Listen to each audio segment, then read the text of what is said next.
And welcome to the Hot Slice Podcast. I am Executive Editor Denise Greer, and I am here with Editor-in-Chief Jeremy White. Hey, Jeremy. Hey, Denise, how are you today? Hey, I am not too bad. Guess what? We are on episode 2 of season 2. Season 2. What's big? What's happening right now that we need to let our listeners know about? Well, naturally, because it's the year 2020, we are still in the middle of a national pandemic, and that it remains on everyone's minds, continues to affect business and impact pizzerias in various ways. We're working on a special COVID report that we're going to publish soon and that you've headed up, and I think we'll talk about that a little bit today. And also, it is now the middle of September. We are heading towards October. October happens to be National Pizza Month. We need some positivity. We need a reason to celebrate right now. And National Pizza Month seems like a great way to do that. Absolutely. Well, let's dive into the COVID thing real quick.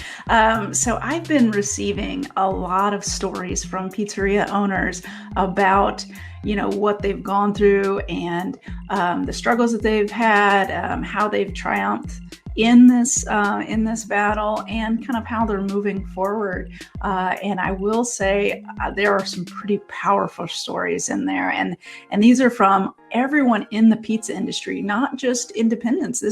I'm getting stories from large chains as well.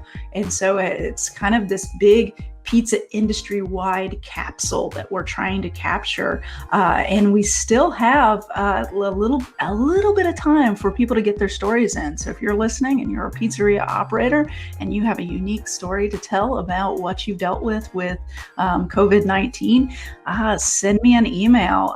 You can send that to dgreer, Greer, at pizzatoday.com, or we also, if you go to our social media, we have links to submit an audio submission through our podcasting platform, and we are also taking video submissions as well. So you can send me a link to your video submission as well. So it's a pretty good thing to get into, I think. Agree, and we want these stories. So, like Denise said, there's still some time to submit. Please do so. Ron's in Pennsylvania just submitted a video that was stellar, fantastic, about a 1.5 minute long video. Really, really fantastic. And the submissions have been coming in pretty hot and heavy. They've been really inspiring. The pizza industry is so strong and is doing so well in the face of this pandemic. And it's been, not that it hasn't been challenging, because we've read some stories of heartache as well, Denise, and it has been a challenge, but by and large, we are doing what we do. We are responding to adversity. We are putting on our gear, going to battle, and we're coming out ahead. And it's really cool to read stories of how people have adapted their business model to meet the needs of their customers in a very trying and challenging time, the likes of which we have never seen. Oh, absolutely. And it is a real testament to the power of pizza people. We know it because, we're at Pizza Expo and we're all hugs and just talking with each other. And it's a really tight community. And you can actually see that in how people are responding to this COVID-19. Our community is doing nothing but getting stronger together. It really is, pizza power, you said it best. We are an industry that is resilient. And we've talked about this before on other Hot Slice podcast episodes, but pizza was better prepared for this than any other segment of food service, because we already knew how to deliver. We already had systems in place for carry out. We already had the necessary packaging in order to allow our food to travel safely and get to its destination warm, fresh, and intact. Other food service industries that were heavily focused on dine-in, they just weren't prepared for this. They had to scramble, put systems in place, try to figure it out on the fly as they went. But pizza people, they already knew what was up with this. They were already ready for it. Now, were they prepared for a pandemic? Of course not. Were they prepared to have their restaurants closed overnight to all dine in? Of course not. But they were ready to deliver and offer carry out on a large scale. And that's just one of the many reasons our industry is thriving right now. And let's face it, it's pizza. Who doesn't love pizza? In good times, in bad times, pizza is always there for Americans because you know what? Hands down, pizza is America's favorite food.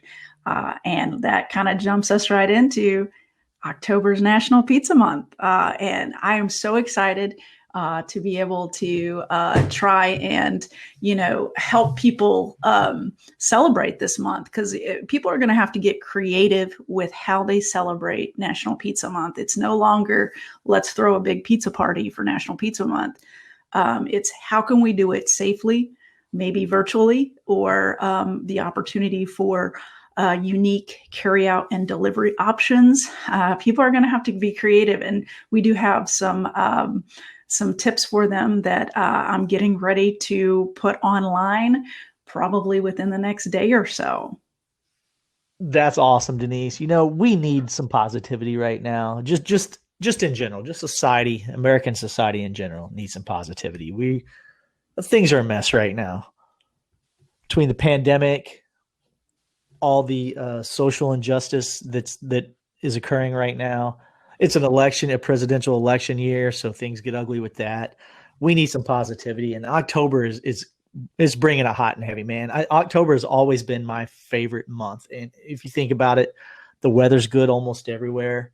If you're a sports fan like me, you've got Major League Baseball going on, you've got college football going on, you got the NFL going on, basketball still happening, college basketball is right around the corner. There's a lot going on in October. We have Halloween, which is one of the busiest sales days of the year in the pizza industry. And of course, we have National Pizza Month. So October is like an uber positive month.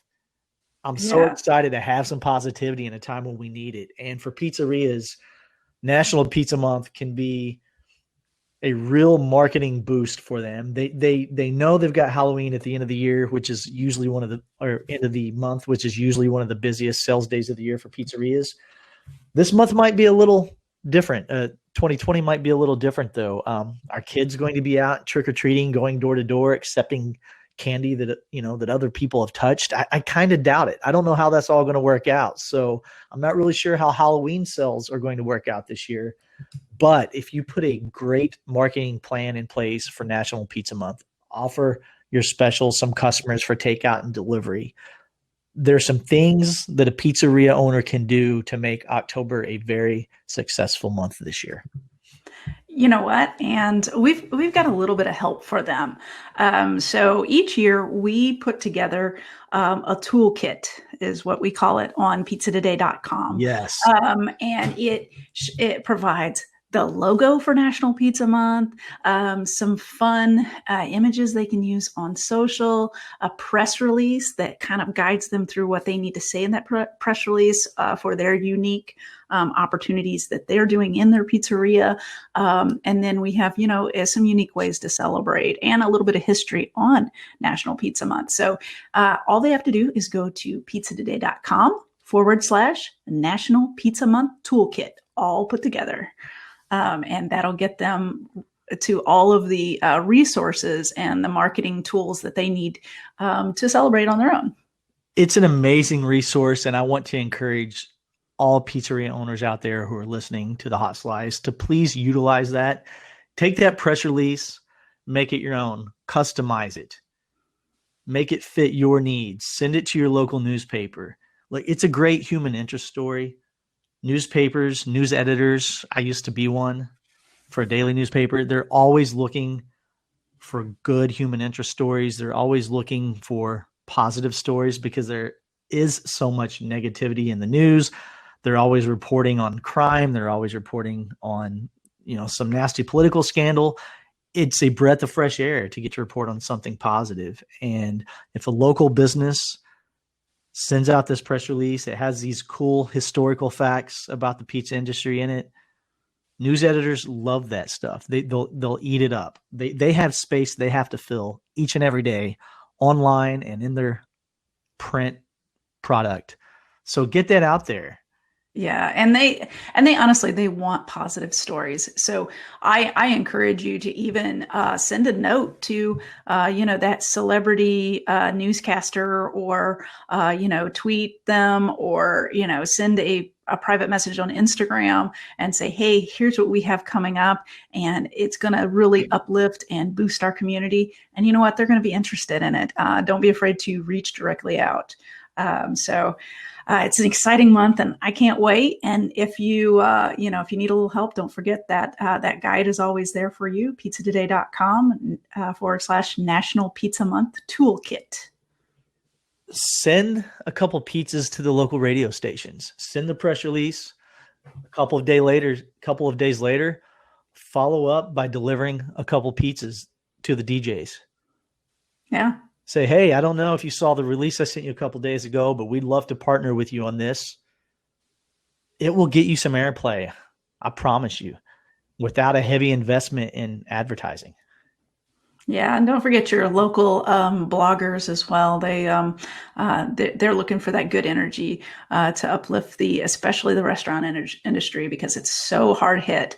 They're looking for some positivity to post on their blogs. So those local kind of celebrity bloggers, or social media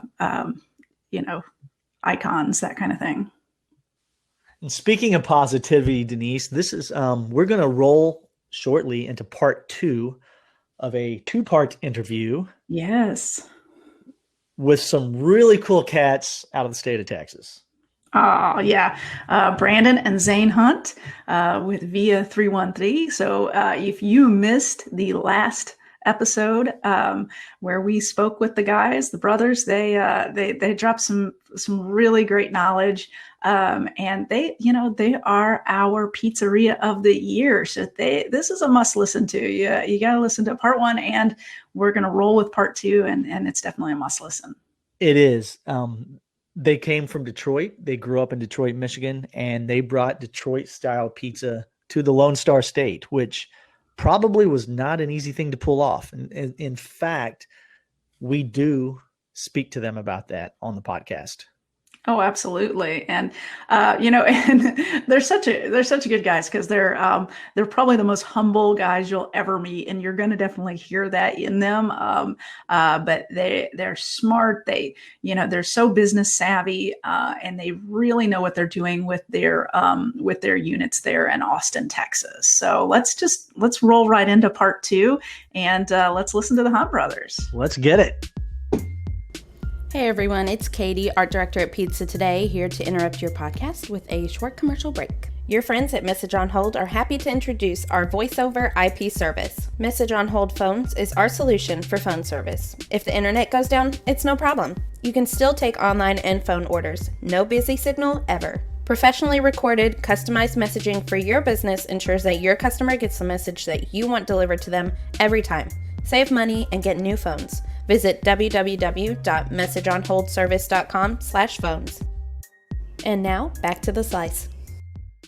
We had kind of talked about this a little bit, the last time we had a conversation, how, you guys are, you're the legends now in the Austin market. You're the ones that other people are trying to meet and compete with.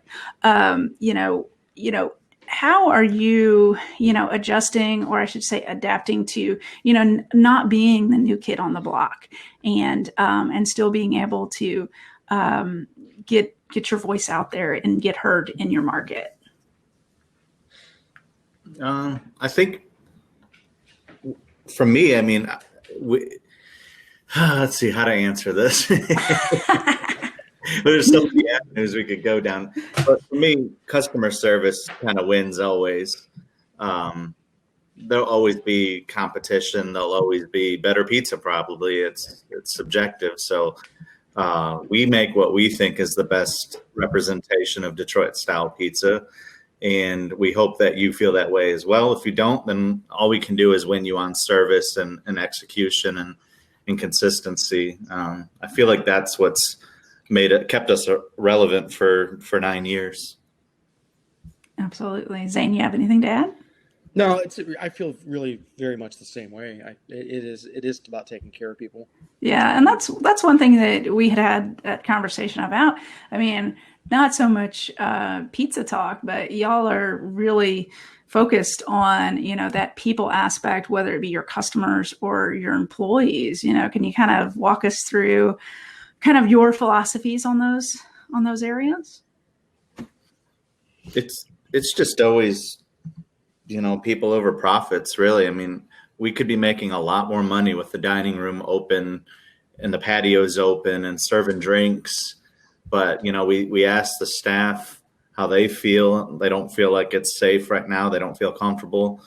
And again, we don't have to do that. So there's no urgency to do that. And that's just one example. And then always being just a good community partner with, while our sales have taken quite a hit, and I wouldn't say we're struggling by any means. Things are fine, but we still haven't stopped donating money to things. I think now is the time to be there. Not, when things are great, it's always nice to be there, but when things are bad, I think it's even more important to be there for the food bank and for the hospitals and anybody that needs a little bit of extra right now. We all got to pull together. So I think being a good community partner as well is kind of been a focal point for us.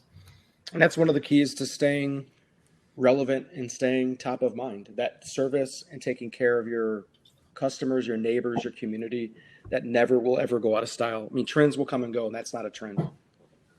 Absolutely.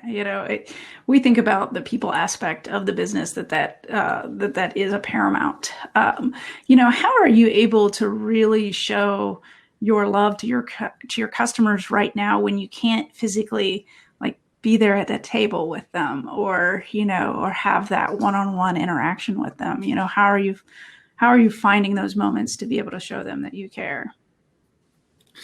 It starts on the phone, of course. I don't know the exact percentages, but I think 65% of our orders are going through online orders. So that 35%, we try to slow down the phone order process and explain it still, make sure that all the questions are being answered and everybody's getting what they want, not being rushed off the phone. And then outside of that, I mean, we're doing totally contactless. So it's pretty back to the trailer days. It's kind of soulless, where we just leave pizzas on the table and walk away. So we're not even being judged by our service anymore. We're being judged by how safe we're being, if we're wearing gloves and a mask and,